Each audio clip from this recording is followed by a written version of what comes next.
Hi there, you're listening to Unnatural Selection, the show about newsy type stuff and things. My name is George. My name is Tom. And my name is Adam. And with our powers combined, we are Unnatural Selection. Make sure you visit us at our salubrious home on the web, unnaturalshow.com. How we doing, fellas? Really good. I didn't know how Really long good. you just wanted to let that awful silence hang. I was going to let it linger. Yeah, I was... was just going to wait for one of you guys to jump in and fill the radio silence. But Normally I do that, and I decided not to this time, just to fuck with you. I was hoping we could all, this. as an improv group, we could all just glean from each other's eyes. That's what we were doing, and just let it hang. And 12 years of podcasting experience would have led us to the moment where we could all collectively improvise and do the same thing together at the same time. But I think I might have been asking for too much. Oh, maybe not so much too much. I think, no, I gleaned what you were going for, but I was just like, this won't be as funny as we think it is. So I thought I'd better jump in there. But it's funnier if you leave it for longer. That's the thing. Is it? Yeah. Is it though? So this is a show about newsy, what I say, news and politics, and we talk about the news and politics. And you might have heard that. Sorry, I just put an end to that. Whatever that banter was, done. Wasn't very good. So that's all right. That's fine. We can cut it. Okay. Yeah, terrible banter. Hi there. You're listening to Unnatural Selection, the show about easy type stuff and things. So we learned this week, top story, Scott Morrison, Minister for Everything. Scott Morrison recently appointed himself to, we thought it was 3 ministries this week. Turns out it was actually 5. He miscounted. He forgot how much of a shadow government he'd actually formed. And just did a bit of a whoopsie on that one. There was one point during one of his interviews where he said, the journalist said, how many are there other ministries other than these 3 that we know about? And Scott Morris said something to the effect of well, I'm looking into that. And it's like, this motherfucker doesn't even remember how many ministries he took over during his time. And so during the COVID-19 pandemic, Scott Morrison secretly, unbeknownst to almost everyone except for Greg Hunt, kind of, now the way he phrases it is not swore himself in, but was appointed an administrative oversight position amongst a number of portfolios. He really went out of his way to specify during his hour-long press conference the other day that he didn't swear himself in. Okay, I wasn't sworn in as minister. No. There wasn't a book. No. I didn't sing a prayer. I didn't do no ceremony. There was no ceremony. I didn't do a jig for Hillsong or anything like that. I was merely written in to have unspecified, untransparent, unaccountable control over these portfolios that I could jump in and execute at any second without any warning or any kind of discussion with any other ministers. But it's not being sworn in as the minister. No. It's just that I have complete control that's secret and I can exercise it whenever I want. It's a really important distinction. He was the other ministers were they still had power. It wasn't like Greg Hunt. Well, here's the thing. And he said, at no point did I exercise any of that control. So that's how good of a boy I was, is that I didn't exercise control over any of these ministries. And they didn't even know. They were just going about their business, doing their normal ministerial stuff. And they were left unmolested by me, Scott Morrison, Minister for Everything. Except for the one case when he did use it. One time when he did do it. Yeah, that's what I was going to say. Georgie, you just got to skip over the time that he did do it. And I didn't do it, except for the time that I did do it. Yeah. Which was to overrule Keith Pitt, I think it's the Resources Minister. Resources Minister. Yeah. There was a natural gas exploration project that was looking at happening off the coast of New South Wales, and Scott Morrison said, no, we'll have none of that, thank you very much. Signed, not the Minister for Resources. So that suggests to me that Keith Pitt obviously learnt about these powers afterwards and was concerned, I believe was the quote. So given all of that background, I'd like to turn it over to you guys. Why do we think Scott Morrison covered up this weird fake lie about the powers that he'd seized? It's interesting because the first 3... It is interesting. You could go, well, and the excuse was for the first 3, COVID-19 emergency powers. I Oh, was just and covering that's- all bases. And during his just press being, conference, he was very much you like, know, it was fucking COVID. You didn't know what it was just like. You don't stressful. understand me. You're not even my real Precedented. dad. Greg Hunt could have died at any point. I mean, Greg Hunt did get sick actually during the pandemic, from memory. But And that was one of the points he made. It was like, no. It was just ScoMo being super careful and building in lots of redundancies into the system. The Westminster system, which has redundancies in place, like deputy ministers, like the ability to, if someone's been incapacitated, reassign the portfolio to someone else at a moment's notice. All of these things could have been done and already exist within the existing power structure of the Westminster system. So I don't know what the special contingency for everyone is Scott Morrison method of doing things was for. But yes, sorry, go on. Because the Governor General, how it worked is you physically signed a piece of paper which said, "I swear them in." Like it was there's a not document. swearing them in. Not swearing them in. Sorry, Appointed them signed to him in. to an opaque, untransparent, unaccountable position of control over the portfolio. Not swearing them in as the minister. So they aren't pages. They're being appointed in as a co-minister of the portfolio. Yes, the co-minister of interwoven metal structures. Cool. Yeah, we'll talk a bit about the Governor General in a bit. But will we? The thing that gets me is that then 12 months later, in May 2021, he goes, "Oh, you know what? Home Affairs. And, why not? What was it? Hang on, Home Affairs and Treasury. Yoink! I'll have that as well. Yeah, Which is wild. Health and Finance, were in May 2020. Yep. And he took on Treasury and Home Affairs in May 2021 and Industry, Science and Resources the following month. So June 2021. Yeah, so he's done it multiple times and gone, "Oh, yeah, I'll have another one."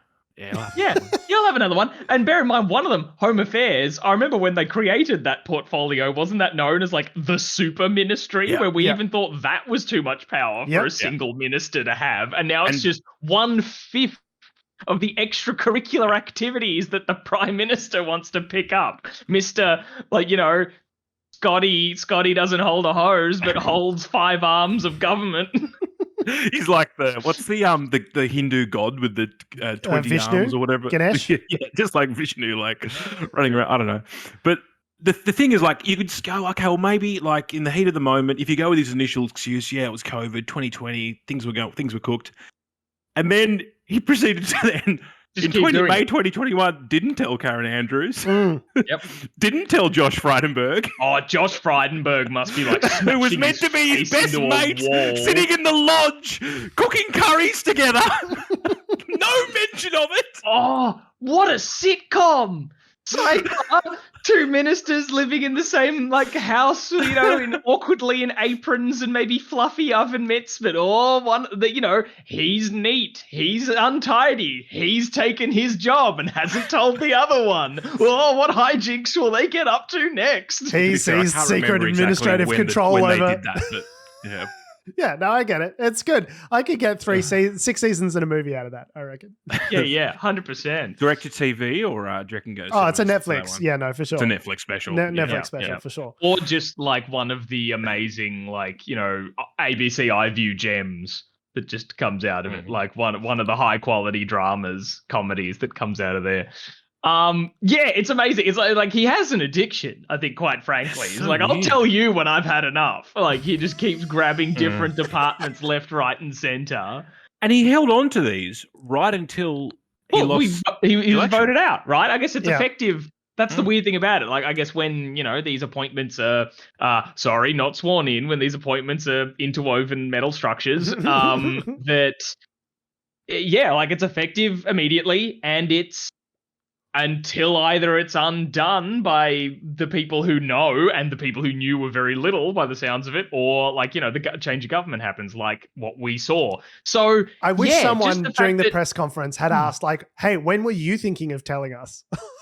When were you planning, if you didn't lose government and you were still in government and you would still have all of these powers, when were you planning on telling the Australian public about this? I wonder would he have still had those powers in the sense of I guess sidebar, but when an election happens and we vote back in the if they had won the election, they all have to get sworn in again, right? Because it's a Yeah, new I think term. So maybe Yeah. it would have ended then anyway, unless he did it again. But no, point taken of like, when were you planning to tell us that you did this? When were you planning to tell us you were Supreme Leader ScoMo I am the presiding Senate. providing over the fucking empire? The thing that baffles me is like, you're already the prime minister. So like, why any of it? Why are you being such a fucking weirdo about this? Like, you hit the nail on the head the other day, George, I think, with this, which is it comes down to, I think, when this is just speculation, mind you, but you made this point that it's about trust. Oh yeah, and he didn't he did not trust his ministers. He wanted to have complete control over everything. Didn't have the confidence in his ministry that they would move exactly how they wanted him to move at short notice. Yeah. And so basically, he wanted them to move. How he wanted them to move, yes. Yeah. And I also wonder and basically whether it's just factionalism, had this little backdoor power situation going on, just in case one of them does something I don't like, and then I can just kind of like pull it back. But like, if you feel that way about your cabinet, that person should not be a cabinet minister. You know what I mean? Like, either you have the confidence in your ministers to exercise the office, people in your cabinet to do their job, or you don't. And if you don't have the confidence, then you should appoint someone who does have your confidence, right? Yeah. Like, I think if any politician, anyone in government in Australia who has been paying attention to politics over the past, I'll be generous, 10 years, but really at least 20, surely, I wouldn't trust anyone. Like, why would you trust any of these people? It's been such a revolving door of backstabs throughout leaderships and positions and everything that anyone will turn on you on a dime. Like, it just... I think so. And I think that the factionalism within the Liberal Party might have something to do with it as well. But I think it's probably a good segue actually to the Barnaby Joyce thing. Yeah. Because... Barnaby Joyce, today. The Deputy Prime Minister during some of this chaos. Yes. Some of it occurred while, his replacement, Michael McCormack, was the Deputy PM, but still... I love it how it's his replacement, but he's also... his predecessor? Yeah. His predecessor and his predecessor? Anyway, so here's Barnaby Joyce saying some fucking words on Insiders this morning. It was just, the whole interview was such a fucking train wreck, honestly.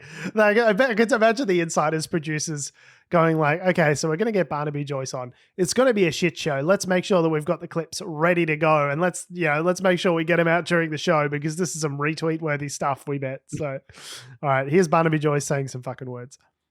Yeah, you came into the leadership, though, basically telling your colleagues you'd be tougher as the National Party leader. You find out over a period of time that suddenly Scott Morrison, the Liberal Prime Minister, is encroaching on and effectively sidelining, overruling, taking the power away from your National Party minister. Hang on. What did you do about it? How did you react?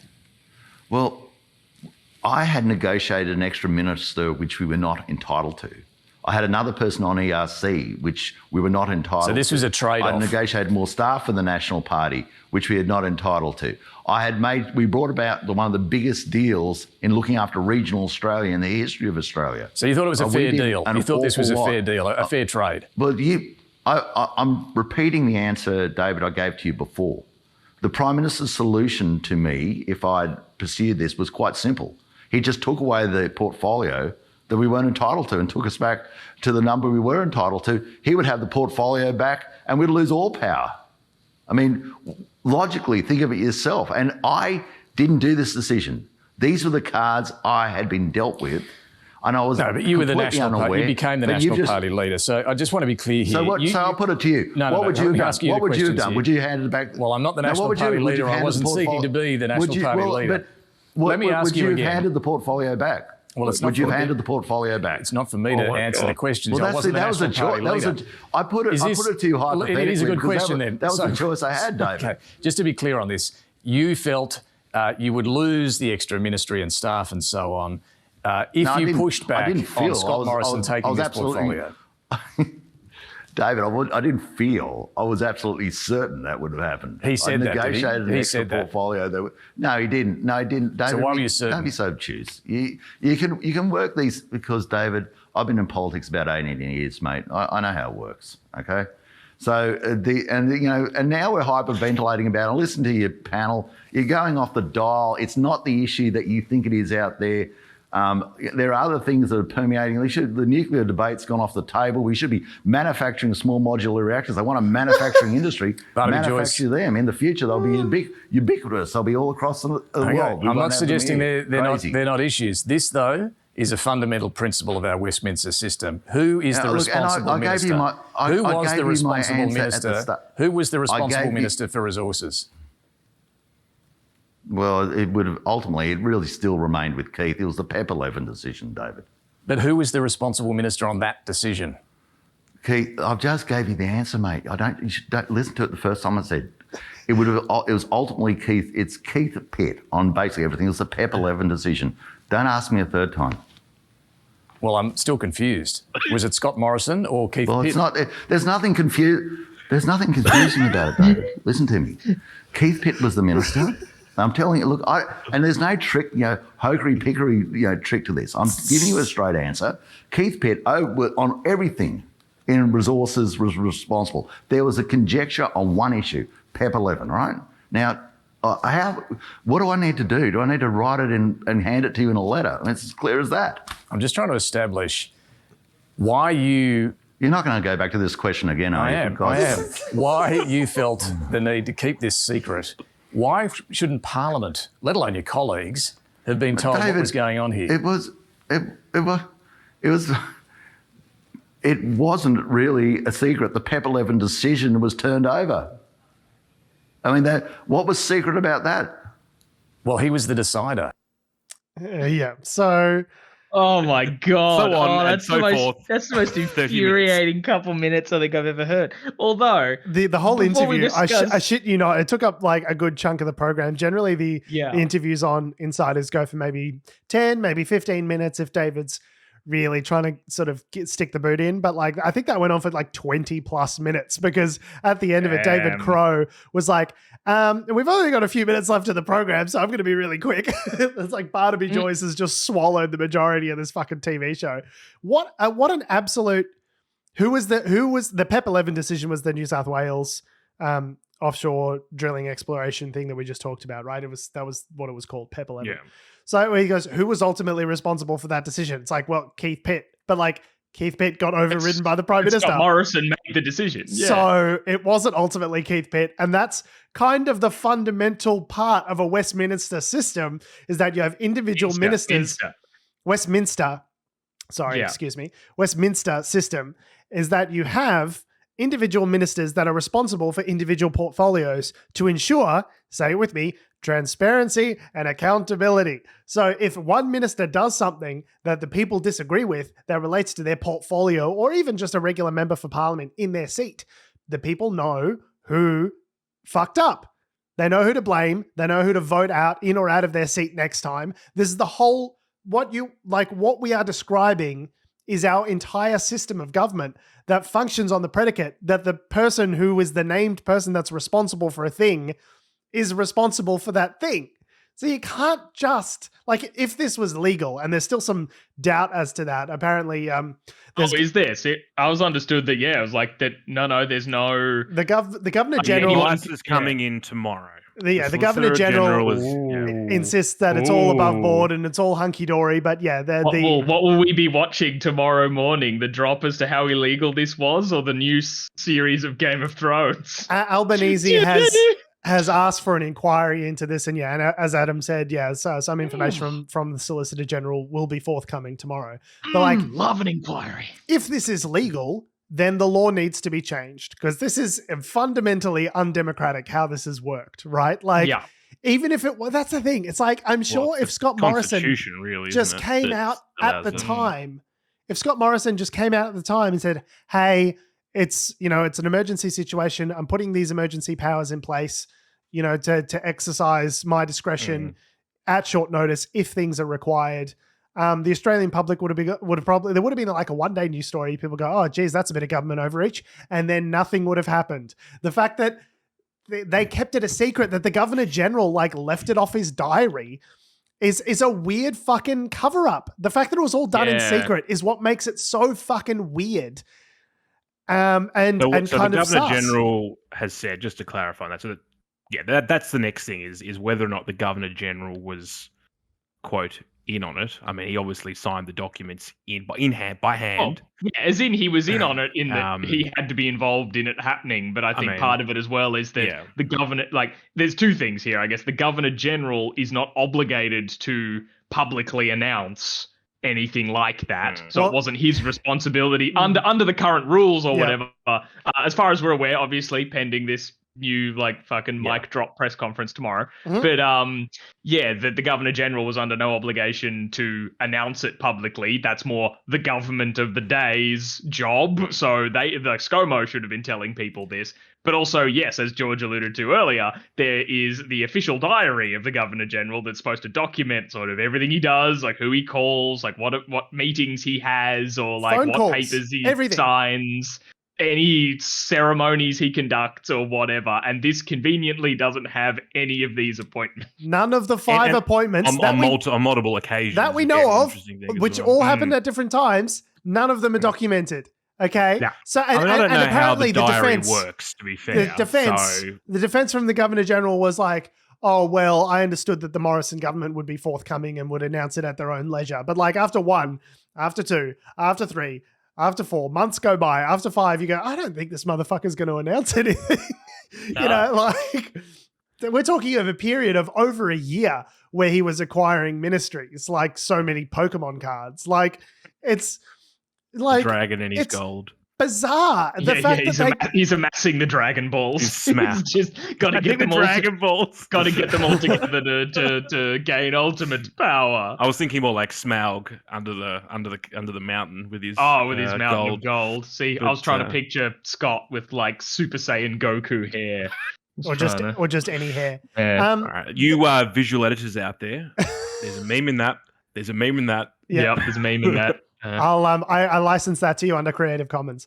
So Karen, the fact that we know that this is like not a normal, fun, cool, normal thing is that Karen Andrews, a senior Liberal frontbencher, who was the Home Affairs Minister. Yeah, who had one of the portfolios that was who was gobbled up by Scott Morrison, said that it was, an extraordinary use of powers. Quote, I had absolutely no knowledge and was not told by the Prime Minister or his office, nor the Department Secretary. This mines the integrity of government, Miss Andrews said. I think that Scott Morrison needs to resign and he needs to leave Parliament. That's one of his colleagues who's saying, like, this was fucked how this was conducted and not at all how we do government. You know, like... I love it. Like, this is one of his colleagues. I mean, not to undermine that point, but like, how many stories did we get last year where one of his colleagues was texting some other one of his colleagues to say he's a fucking psychopath? Yeah, and we hate him. Like, nobody likes Scotty. I mean, it kind of goes to show that there's maybe some. Well, I mean, publicly you can say things, but privately there's probably some truth to those texts, given what's currently unfolded. And also showing maybe there's a semblance of integrity in some members of the Liberal Party. On some of the other ones, yeah, possibly. I mean, it's anything's possible. Even a broken clock is right 6 times a day. Yeah, but yeah, like, oh, there it is. I just don't understand why. Like, I think that part of the commentary that's missing from all of this is just like, this is just another one of Scott Morrison's weird fucking lies, and he lies because he's a liar. That's what his personality is like. He's a liar. Like Malcolm Turnbull said that about him. Numerous of his other colleagues have said that about him. The guy's a liar, and he lies because it's expedient and it's easy, and he didn't think he would get caught out. And so he just lied because he's a lying piece of shit. Yeah. Political opportunist might be lying word, piece of shit. Mate. A bit of ring to it, doesn't it? Political opportunist. I love how it just gets washed through this little, this little whitewashing political jargon, washing machine of, the guy's a lying piece of shit, and he does. I'm so glad that he's not. Never have I been so glad that Scott Morrison was not in charge of anything. Well, not in charge of everything, at least. I say everything. I do mean almost quite literally everything. Never have I been more glad that he's not in charge of everything as I have been now. Like this week, just seeing Anthony Albanese being like, yeah, that's weird. That's weird. I don't know why he did that. That's super bizarre. I was like, thank Christ Anthony Albanese won the last election. Honestly, like this fucking goon Morrison. I don't understand. I just don't understand. I do wonder a little bit as well, like, because you've got to imagine Scott Morrison would have like his own circle of advisors, right? What was the conversation? What? Because obviously, and I like it sounds like, you know, if you assume that there weren't phone conversations between Scott Morrison and the Governor General or members within, or the Christian Porter, the Attorney General. I was thinking more just along like if you assume that like you know, everything's just sort of what I'm saying, if you assume that Scott Morrison isn't like because he can't remember anything, like if you believe that and you believe that he's not personally culpable for doing any of this, then the question then becomes who the fuck was he surrounding himself? I have a bridge to sell you if you believe those things. But like the question then becomes, well, who is he surrounding himself with who are effectively running, like it's like the Peter Credlin thing with Tony Abbott, right? Like who's actually pulling the strings here?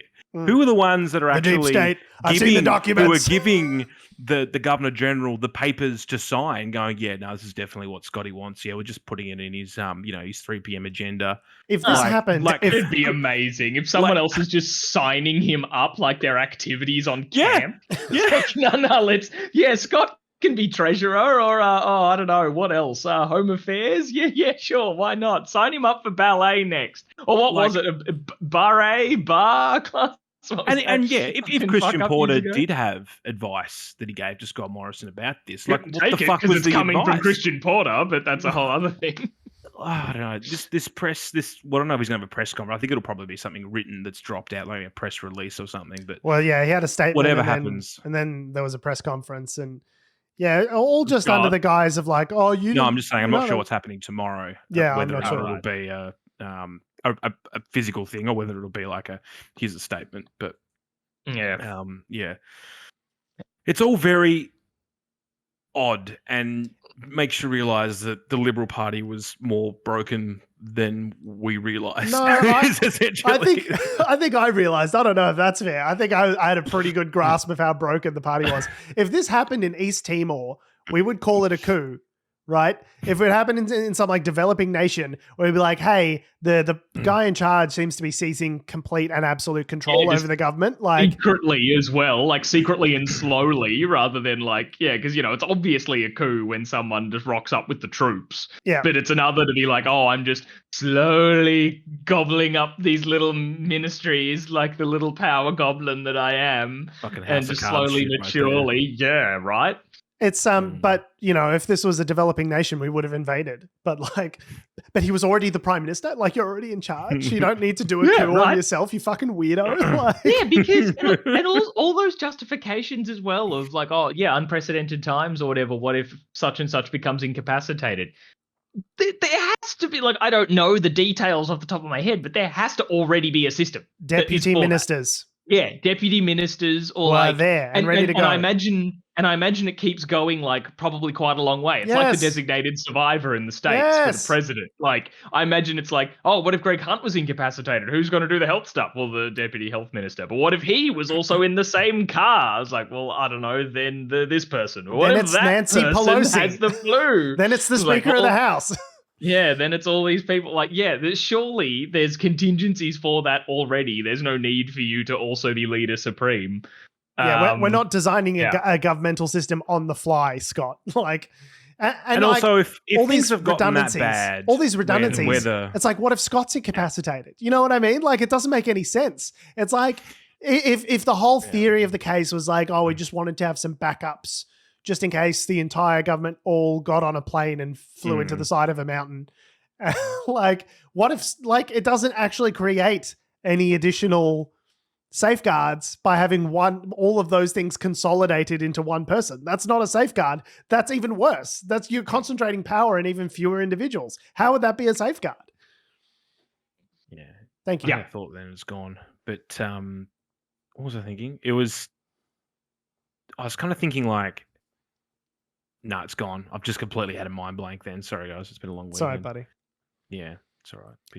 dealing with children and things. Not my children. In a professional babysitting capacity, I would like to clarify. Yeah, like family. Sort of not just dispatching children that you found at the bus stop. No. No. Okay, good. No.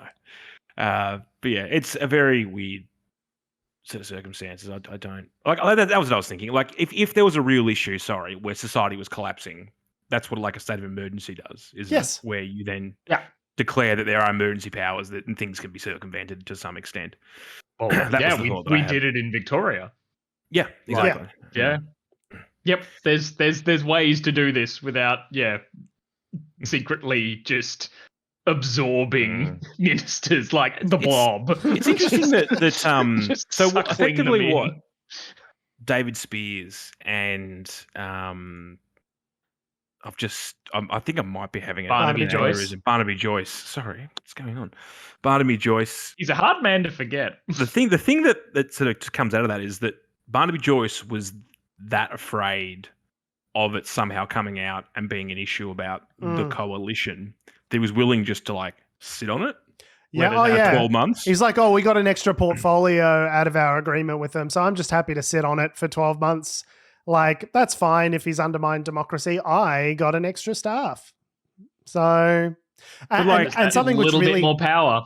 Something which really fucks me off as well is that the journalists who uncovered all of this apparently sat on it for 12 months so they could release a book about it. Did you guys not hear about this aspect of it? Yeah, it came out in a book. Oh, the reason that we're hearing about it now is because these two journalists did, as Scott Morrison described them, contemporaneous interviews in which he was open and honest about all of this. They, I guess, understood that this was the case and then sat on it for 12 months so they could make a bundle on the book, which seems like, A, you have no journalistic integrity whatsoever, and B, like you're profiting off this information. Like how is any of that ethical? Like you're delaying. Legal, but it's not ethical. I can't believe the fucking journos that just sat on this. Two senior, I believe they were Murdoch journos. Tom looks like he's looking it up. I'm trying to find it out. Yeah, it all came to light as part of a book. And so the fact that he was giving contemporaneous interviews about it, telling journalists about it, but not telling the ministers involved at the time, like, is fucking weird. The whole thing is just super weird. Yeah. Good. Anyway, change of government now, so fingers crossed. She'll be right. Oh yeah, that's why like the change of government I find interesting. Like not in and of itself, obviously, because ScoMo and his cohort were a bunch of craven shitbags. No, I mean like when you were telling me that, say, Barnaby Joyce was who was being interviewed on Insiders today, I was a bit like, why are we asking Barnaby about anything? We don't have to care what he thinks about anymore. Like, I mean, I guess like it's related to this story in that, like, hey, like, you know, the resource ministers was one of your guys, and so who was responsible for this decision or whatever. So I kind of see the point, but I'm more like, why are we talking to Barnaby Joyce fucking at all while he's Mr. Nobody who gives a shit? Why isn't Tanya Plibersek just on there being reminded every single fucking day that the climate change policy that they've enacted isn't enough? Yes. She should be hearing that every damn day for the rest of this term until they do something about it. We don't need to listen to fucking give carp herpes and shoot some celebrity puppies, Barnaby Joyce, no matter how sexy his voice sounds now. Anyone else clock that? Yeah, his voice has changed a little bit, and I was a bit like, hello. If I shut my eyes and pretend I don't know who you are, that's kind of like a nice, lovely tone there. Maybe that explains how he can have so many families. Is it the sexy voice? Extra testosterone. Is he like the fucking James Spader in Boston Legal? Can he just talk me into anything? Maybe.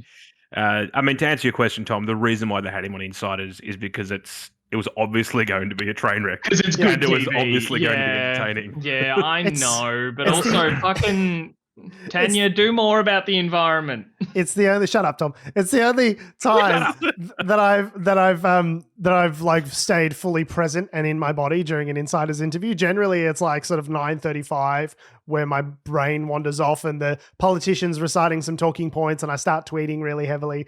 But I was transfixed throughout the entire interview. I have to say, it definitely maintained my attention, had some entertainment value, and it like clearly violated this appointment of ministries. Like clearly violates the coalition agreement that... Well, no, that's what he was saying, was that the resources minister doesn't traditionally... What he's saying is that was given to the Nationals as a favour. But given that you have a coalition agreement where you're meant to be working together cooperatively, the fact that the leader of the party that you are in coalition with, being Barnaby Joyce at the time, doesn't know what's going on. He's the deputy prime minister. Like, that's pretty fucking weird. Like... I wonder what Michael McCormick knew, or whether or not he just found out at the same time Keith Pitt found out. I don't know. I think he's just disappeared like so many Homer Simpsons into so many hedges. He's just backing out of the room. Just jumping back slightly there. So yeah, on what George was talking about before, that this came out of a book that was published recently, the Secret Ministerial thing. Yeah, Simon Benson and Jeff Chambers. Those are the ones. Released a book called Plagued, Australia's 2 Years of Hell. I didn't want to spruik the book. I just want to do the name. That name's amazing. I love the names of these books. It's not a bad thing. No, we don't need to read it. That's exactly the point. We're going to give them the money. Fuck it. They held the story back so that you, Adam, would turn around and buy the book for $37 at Readings in hardback. But maybe I'll buy it online. No, it'll be cheap. I'll PDF it. No, well, and we know the juicy story now, so hooray! Like, we don't need to read the fucking book. Get it off LimeWire. Oh my god, that's so fucked. And of course, it's two News Corp journalists. Because if they dropped it then, it might have really fucked up their re-election chances. Oh, no duh. So, yeah, no, that makes sense. Jesus Christ, they should be ashamed of themselves. If that came out at the time, I reckon they would have rickrolled him for probably Frydenberg or someone like that. Yeah, they would have rolled him. And then it would have looked like, division in the party, and they don't want that look. So, yeah, fucking hell. I mean, that's effectively what Kevin Rudd got done for, right? The first time was... What's that? Well, the reason why Kevin Rudd got rolled was because he was becoming a bit of an autocrat. He was basically making decisions. Like, he wasn't actually wielding power as such, but he was just announcing things. He wasn't taking over ministries, though. But he was like saying, he was just announcing things for different ministries without actually consulting with anyone. He was just going off on a tangent in sort of 20... What would it have been? Would have been 2011. So, as they got more desperate, he sort of everything was going through the Prime Minister and Cabinet Office rather than actually functioning as it should. Like so that was the reason why Gillard allegedly rolled him. But yeah, he wasn't going to the Governor General being like, "Can you sign my permission slip? Daddy needs a hall pass. I want to go to an excursion. I'm going to write down a number. I'm going to slide it across the table, and you're going to tell me what you think of that number."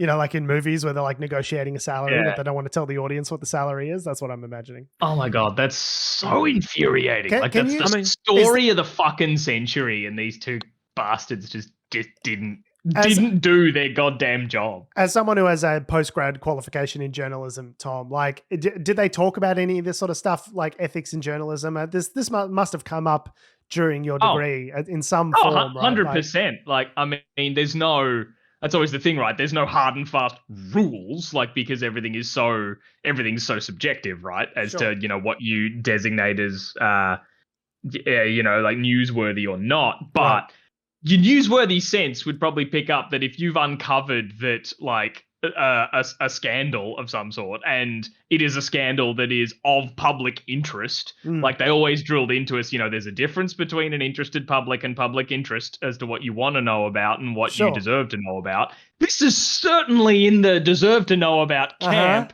as we have reiterated over the past half hour, as it being the very, like, building blocks of how our government works. Barnaby Joyce is like, people at the IGA aren't talking about this. They want to talk about, checks notes, nuclear modular reactors.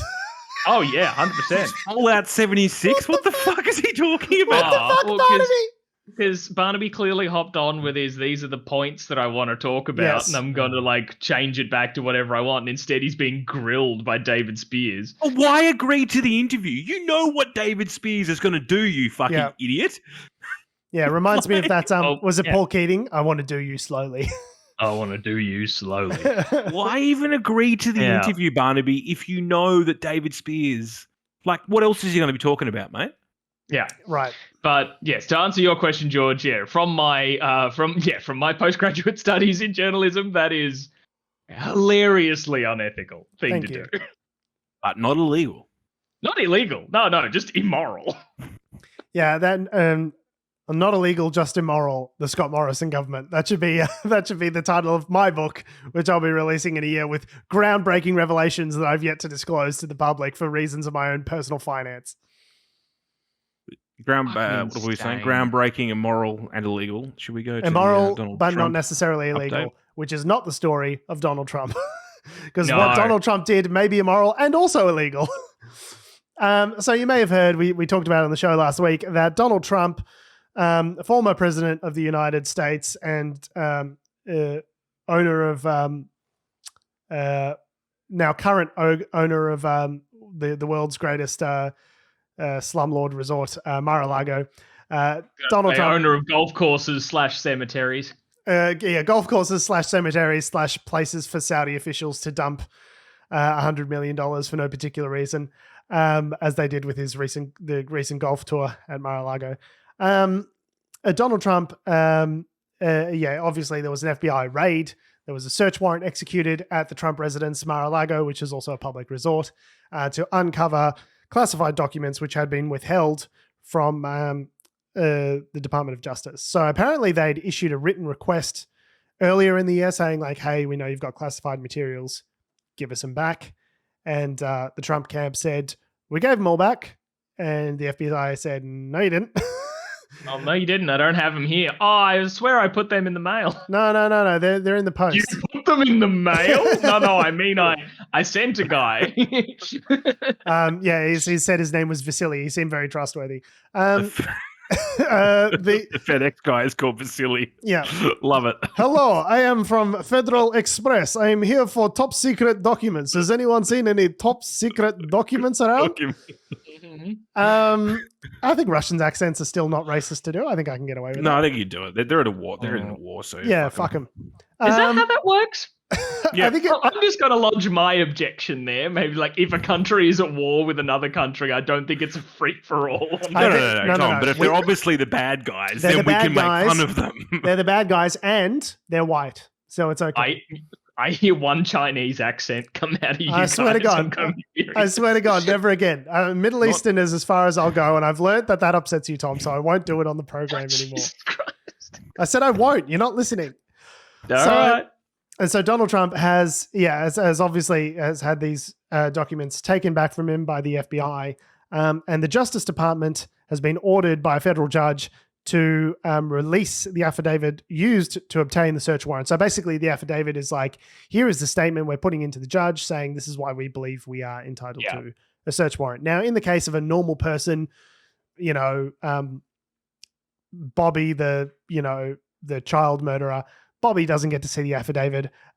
This is not a thing that happens normally in like public proceedings. It's like you get the warrant and then you find out what the content of the trial is at discovery, or if there's an indictment passed down, there's a process by which the defense acquires the materials against which they have to defend themselves, right? Am I explaining that well? Yep, I get you.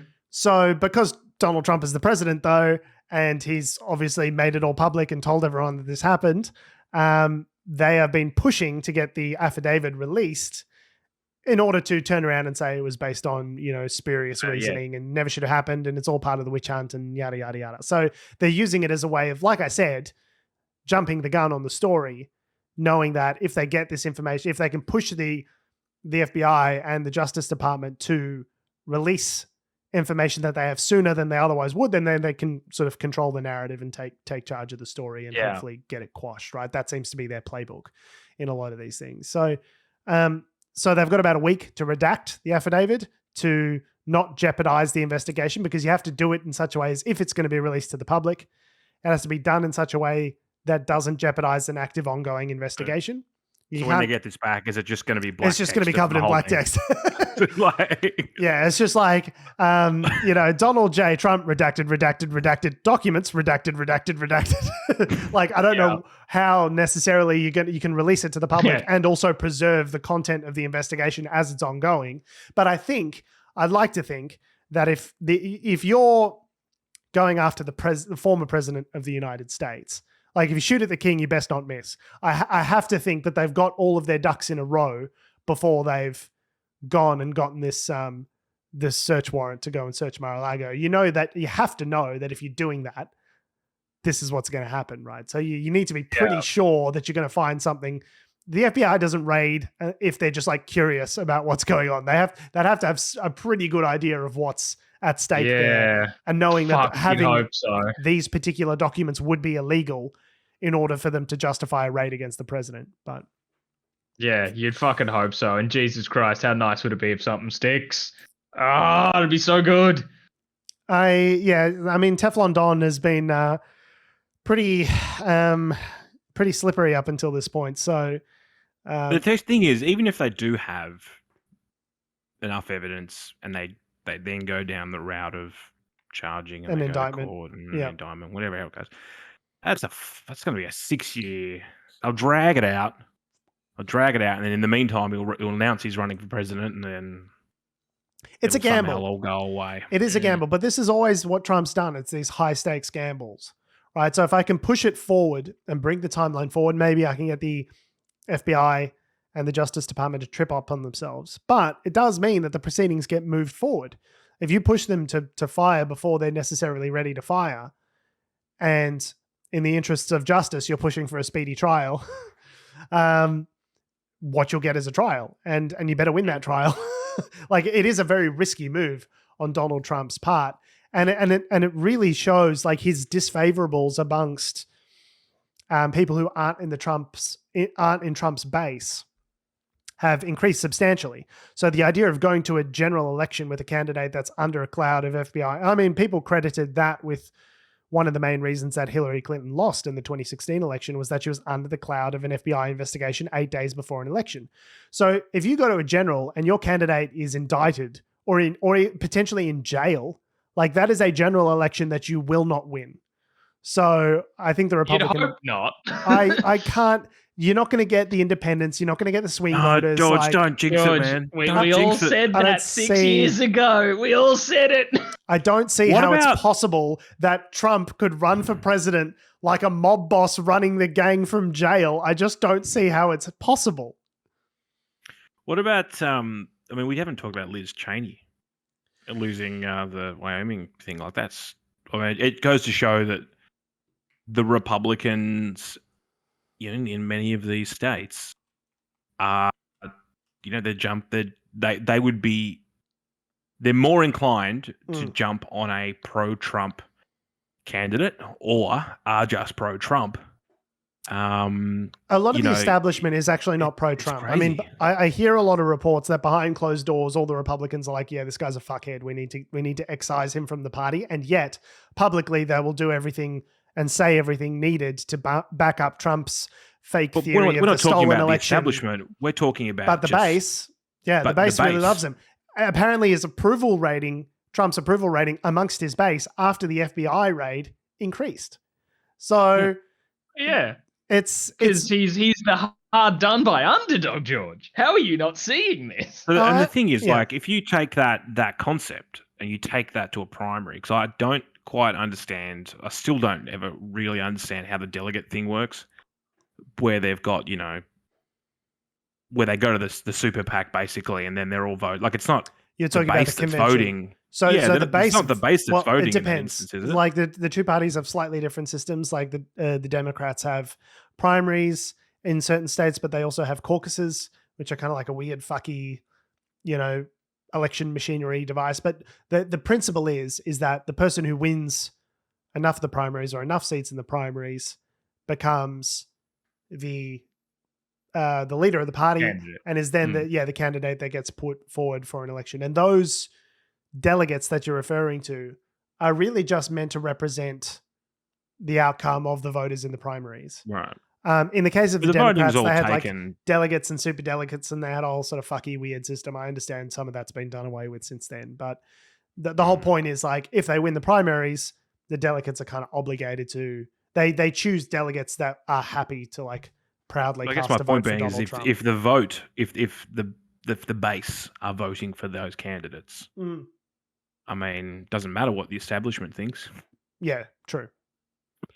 But yeah, Liz Cheney heroically resigned in a hail of bullets this week when she lost lost her primary campaign for the state's congressional. Resigned as in. Oh no, she got booted to run for president.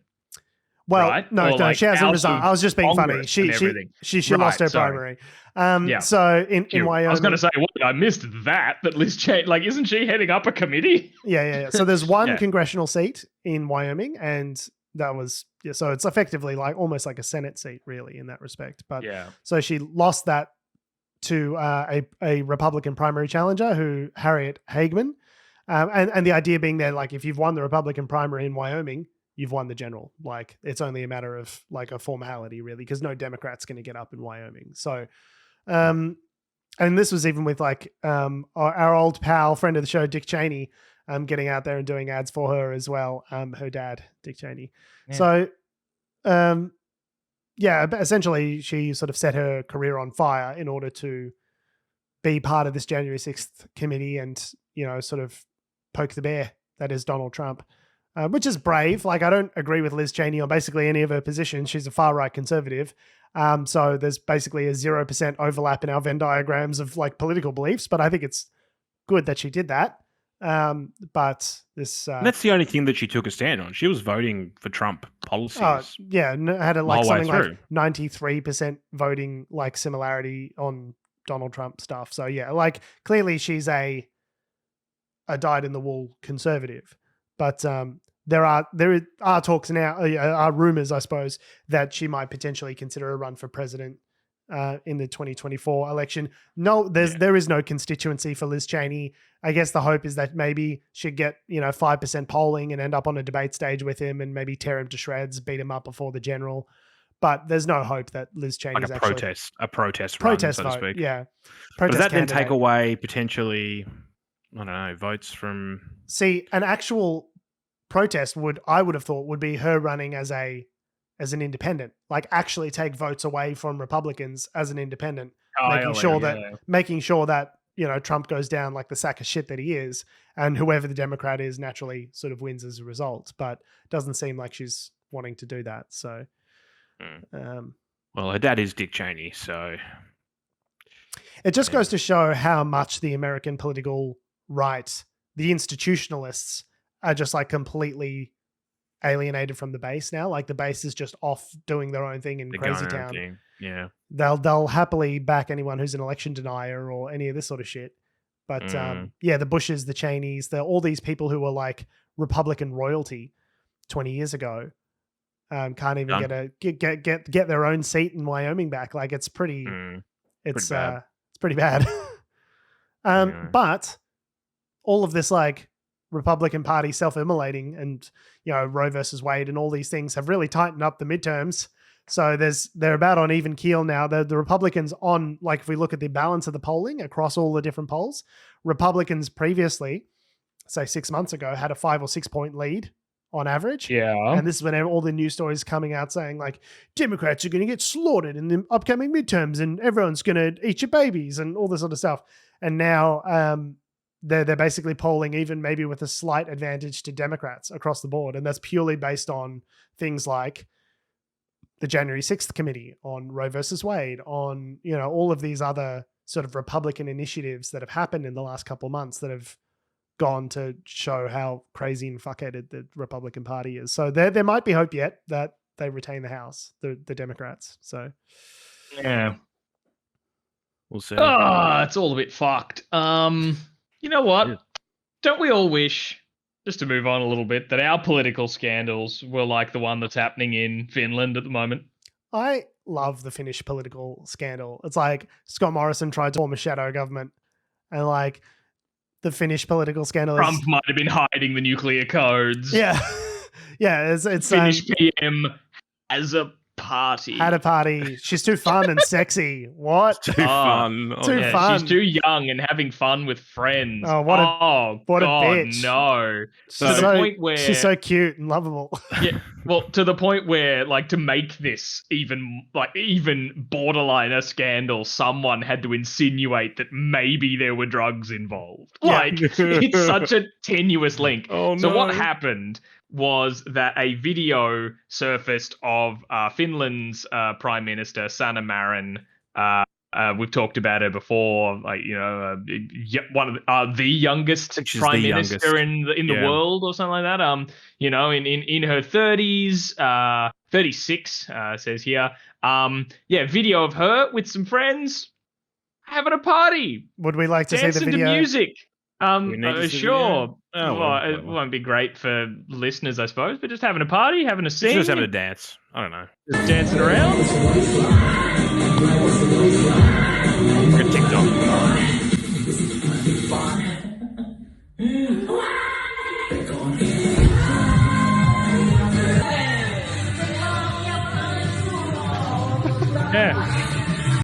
Yeah, I mean... seems all normal and innocent. Like there's a little bit of a break before the drop comes in and then it goes off. It looks like a great time. Maybe.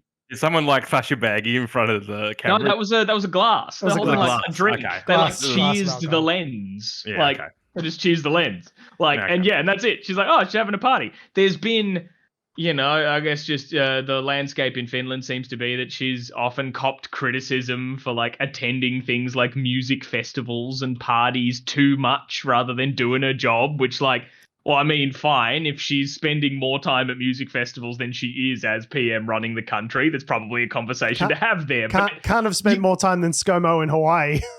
Right?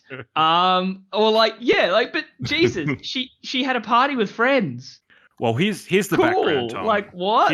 Here's the background. So on Wednesday, Finland, which shares a border with Russia, decided to limit the number of visas issued to Russians from September 1, because there's a bunch of Russians that are apparently bound for Europe on tourist visas, right? Leaving Russia because they don't want to be Russian citizens anymore as a result of the war, or okay. Well, it's unclear. It's unclear whether it's Russians now wanting to holiday in this while there's still some sun, or whether it's an exodus. I'm not sure. Yeah, they're tourist visas we're talking about, though. So normally 1,000 visa application appointments take place in Russia each day to go to Finland, but according to the Finnish government, that number will now be limited to 500 a day. Now, the day after they're halving their intake is when this video dropped.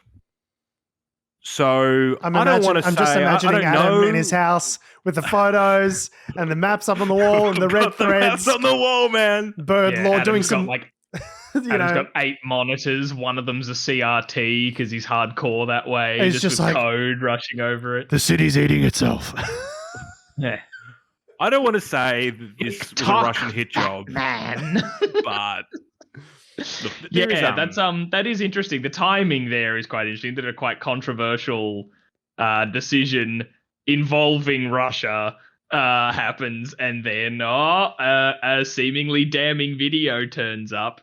I guess it's whether or not you then think, is someone in her circle who was at the party is secretly a Russian mole, or hacked by Russian hackers or something. The but video that's speculation at that point. Probably public, but I think it's been boosted by either conservative. I think just one of her friends, Carol, is just a messy bitch and just couldn't help but show a couple of friends, that she was hanging out with the Finnish Prime Minister and she was getting a drink on. There's nothing untoward. They're dancing and stuff. There's no, there was the accusation that there might have been drugs at the party because someone mentioned something that's a synonym for drugs in one of the in part of the video. But she did a drug test and she hasn't, obviously hasn't taken any drugs because she's the fucking Prime Minister. Of course, she can't. Yeah. And also, I saw, people debunking. I think the expression that you referred to before was someone referred to themselves as the Flower Gang, and people were like, "Flowers like cocaine, right?" And they said nowhere in Finland is flower really a slang term for cocaine. You guys are really clutching at straws. The Flower Gang, by which they mean the flowers on the cannabis sativa plant. Yeah, I think you might be drawing a bit too wide of a bow there, Hans. Yeah, and as I've just seen anecdotally people pointing out, oh no, she was at a party with friends and having a dance. Okay, cool. You seen what some older male politicians have gotten up to in their scandalous videos leaked or parties? Holy shit, this is not a problem. I was going to say, she looks no drunker than Barnaby Joyce seems on any given day. Any given day. Allegedly. But yeah, I mean, Finland also, they've recently applied to be part of NATO, going from a traditionally sort of, let's say agnostic, that's not the word I'm looking for, but not isolationist, neutral stance. Yeah, so I don't know. I just feel like that's all a bit convenient, but I mean, yeah. The timing's interesting. At the end of the day, I think it's great that she's able to have a personal life outside of. But it was on the weekend. It's not like it was like on a Tuesday, all those allegations during question time. Yeah, exactly. Just at a rave down the street. Yeah, no, or like those allegations about all of our, Canberra ministers that are going drinking, during the week at pubs in and around Canberra, it's like it was the weekend. Public she didn't have bar. any meetings. Woo! Public bar. Shout out to Public Bar in Canberra. It was the weekend. She didn't have anything on, and she's a human being who's entitled to a life. I don't understand where the controversy is. I think people just hate her because she's hot. And they're just like, prime ministers aren't supposed to be sexy. Oh, well, it'd be a thing of it'd be sexism, ageism, all these sorts of things of being as we've talked about before, why the fuck does the US president always have to be so old and all that sort of stuff. It's they voted in a young person. Yes. And everyone's like, oh, this is why we shouldn't be voting in young people. They're all party animal weirdos with no principles or discipline, or oh, she's a woman, she can't be trusted. Look, there she is dancing. Or people are just throwing around all this kind of bullshit. It's the principles it's tired is what it is of Barnaby Joyce, who fathered a second family whilst in office with one of his staff members. Not those kind of rigid principles that we hold for democracy here. Yeah. Oh, hell no. Yeah. I wish our biggest scandal was just that Barnaby Joyce was videoed twerking with some mates on a Saturday night. I wouldn't want to watch it. And it'd just be, I wouldn't want to watch it. It'd just be a hilarious thing. Actually, no, yeah, I would. I would do it out of a sense of professional duty to the podcast, but I wouldn't enjoy it. Yeah. And it would be funny. And then there's videos of Clive Palmer twerking, if you're interested in those. Oh, God. Kyle and Jackie O got him to do it a couple of years ago. Oh yeah, that sounds like something. That sounds like the high political high watermark for political journalism in this country, doesn't it? Kyle and Jackie O getting Clive Palmer to twerk live on. Yeah, on call me when working on the deck of Titanic 2, and then I'll watch as it sinks. Yeah, as it sinks. Have they still not started that? Oh God, I don't know. He's working on that project in 2016. He keeps blowing all his money on trying to get people elected to politics. So did they end up or fighting Mark McGowan in various different courts, or Twisted Sister? Yes, there was that lawsuit for using their song. Yeah. Did they end up with any seats? They didn't, did they? One. I think they got one seat. $100 million per seat. Well worth it. $100 million per seat. Well, if you only won one seat. Oh, right. Sorry.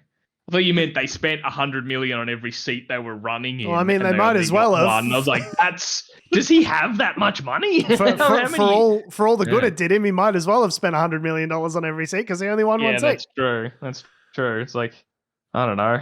Clive, instead of spending all that money on advertising and to try and get your candidates elected, why didn't you just spend all that money, I don't know, on benefits for the people you claim to be representing if all the coal plants shut down? Or how about those people in Queensland Nickel who didn't end up getting their full benefits when the company declared bankruptcy? $100 million could have done could have done some wonders there, Clive, I reckon. Yeah, that'd be pretty sweet.